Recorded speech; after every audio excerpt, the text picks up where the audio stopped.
ये हर पार्टी को रियलाइज़ करना है। आज नून लीग ने सफ़र क्यों किया? क्योंकि जब हमारी सीनियर मोस्ट लीडरशिप जो थी वो जेलों में थी तो सेकंड टियर ही नहीं थी कोई। मैं ये कहने लगा था कि देखें और जो सेकंड टियर है उसमें वो रियलाइज नहीं कर रहे कि यूथ का एक बहुत बड़ा अहम किरदार होना चाहिए। That's a very valid point. You know, अगर आज आप बात करते हैं why are we suffering? The party needs to understand this. अगर मरियम बीबी आज ना आती तो जितनी इक्की दुखी औरत आपको नजर भी आ रही है ओहदों पे वो भी ना आती। देखो वक्त के साथ जो बदलेगा नहीं वो स्टैगनेंट हो जाएगा। जो स्टैगनेंट चीज़ होती है जैसे बू आती है और वो वैसे ही स्टैगनेंट पानी की तरह ख़त्म हो जाता है। तो वक्त के साथ साथ आपको तब्दीलियाँ लानी पड़ेंगी। अच्छा बुशरा जी, मुझे ये बताइएगा कि आपकी कोई विदिन द पार्टी कोई इस किस्म की गुफ्तगू होती है आपस में जब आप मेंबर्स हैं, चलें वो ऑफिशियल लेवल पे ना सही लेकिन आपस में कि यार मियां साहब को वापस आ जाना चाहिए, मतलब दिस इज समथिंग बिल्कुल नहीं, ये तो मैं ऑन रिकॉर्ड ऑन कैमरा भी कहती हूँ, मियां साहब is a huge asset. You see PMLN is one party जिसके अंदर बहुत हर बंदे की एक अपना रोल है, किरदार है। PMLN is not Imran Khan, it's not one man show. मियां साहब का वोट बैंक है, शहबाज साहब की एडमिनिस्ट्रेशन है, मरियम बीबी का क्राउड पुलिंग एलिमेंट है, हमजा साहब की वर्किंग ऑन द ग्राउंड है। You get my point. It's a party वो जिसके अंदर ये सब की ज़रूरत है एंड ये हमारे लीडर्स को भी पता है कि कोई भी अकेले नहीं रन कर सकता। हम बहुत सफ़र कर रहे हैं, वी नीड मियां साहब right now.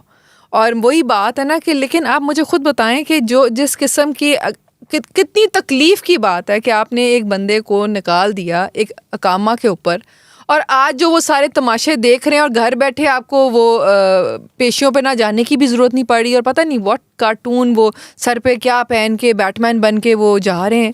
What is that? उनकी सेफ्टी के लिए नहीं यार, don't make fun of that. वो तो so that he doesn't get a headshot. No tell me one thing, when you are a leader, let me tell you one thing. और जब अपनी खवातीन को, मैं एक छोटी सी बात करती हूँ जो मुझे I am surprised at the fact that media ने उठाई नहीं। ये जो अब इलेक्शंस के लिए हमें तैयारी का कहा गया, हमारे 44 नेम्स हाँ, ये पीपल्स पार्टी की आप ये पीटीआई की टिकट लिस्ट की बात कर लेंगे, 7 names. Yes and I am so sorry, general secretary का नाम भी नहीं था उसके अंदर। तो क्या मतलब है कि आप कहते हैं कि हमें अपनी औरतों पे एतमाद नहीं है तो आपने वही औरतें बेचारी शील्ड बना के ज़मान पाक के बाहर बैठाई हुई हैं। नहीं आई डिडंट गेट इट। क्या मामला? They just gave 7 names। PTI की जो लिस्ट है ना, अगर नाम सारे दे दोगे तो बाकी काम नहीं करेंगी।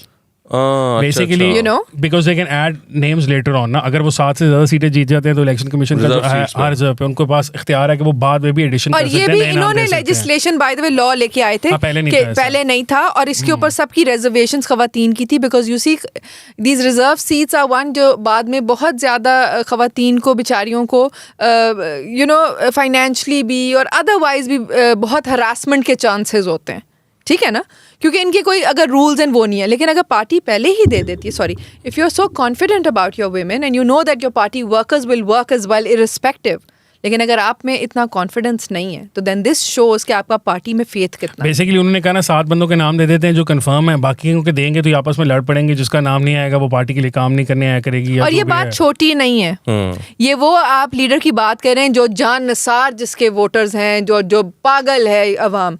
और हम कितने बुरे हालात में, हमने फिर भी जिगरा निकाल के 44 नेम्स दिए ना। ज्यादा नहीं होगी कुछ वैसे 44 आपको ख्याल है? वैसे तो 44 से ज्यादा, खैर लिस्टें तो 62 की टेक्निकली बननी चाहिए। So that you'll be winning all of the seats. No, generally तो आपको देनी चाहिए और मेरा ख्याल है कि देनी चाहिए बिकॉज जितने पीछे से भी लोग आ रहे थे एटलीस्ट दे एबल टू से कि पार्टी ने टिकट दी, नाम तो दिया।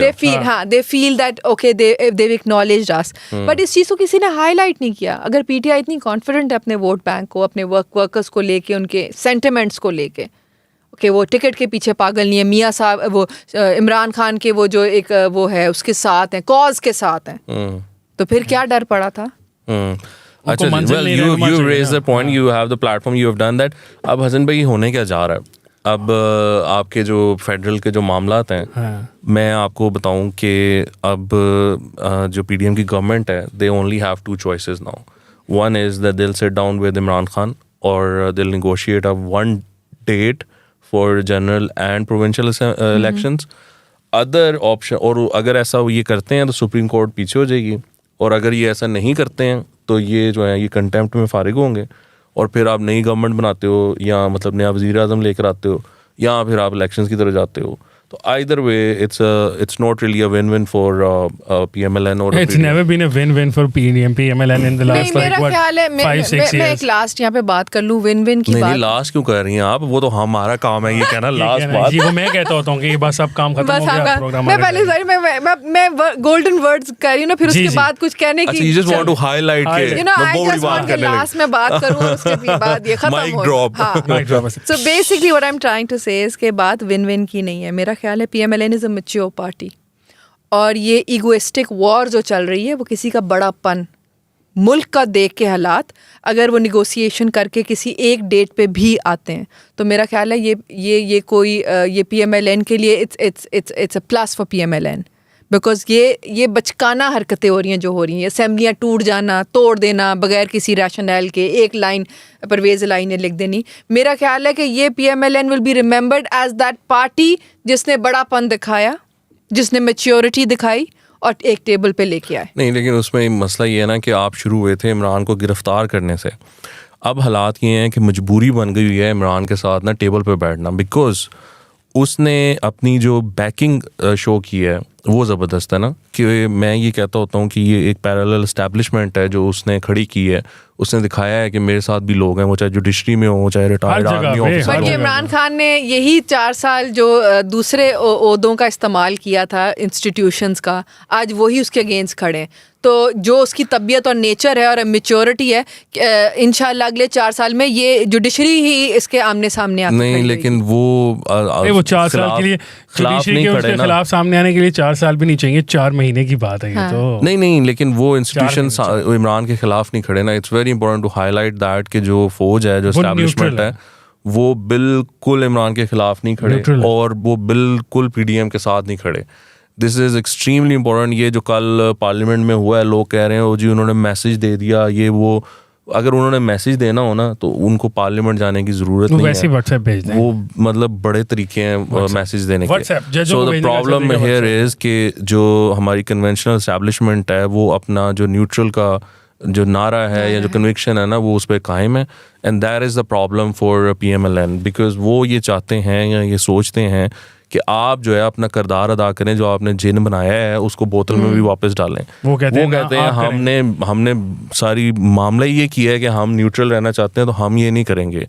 मीनवाइल इमरान ने अपनी एक एस्टैब्लिशमेंट बना ली हुई है जो कि उसको बैक कर रही है और जिसकी वजह से PDM गवर्नमेंट मजबूर हो रही है, इंक्लूडिंग PPP एंड ANP, कि इमरान के साथ अब बैठ के बात की जाए। So it's a great I think political move from Imran Khan कि उसने अपना जोरे बाजू पे वो ये कर रहा है और इंस्टीट्यूशंस जो हैं वो थोड़े से बैकफुट पे हैं। खान साहब को कह भी दिया छा गए। हाँ नहीं छा तो वो गए हैं, वो आप आएंगे तो वो आपको बताएंगे कि वो एक्सेप्ट करते हैं कि नहीं करते। अल्लाह करे कि इमरान खान जिस तरह जितनी उसने दिमाग इस्तेमाल करके ये सारी अपनी एक इस्टेब्लिशमेंट बना ली है, अल्लाह करे कि मुल्क की बेहतरी की तरफ भी वही सब दिमाग लगाए।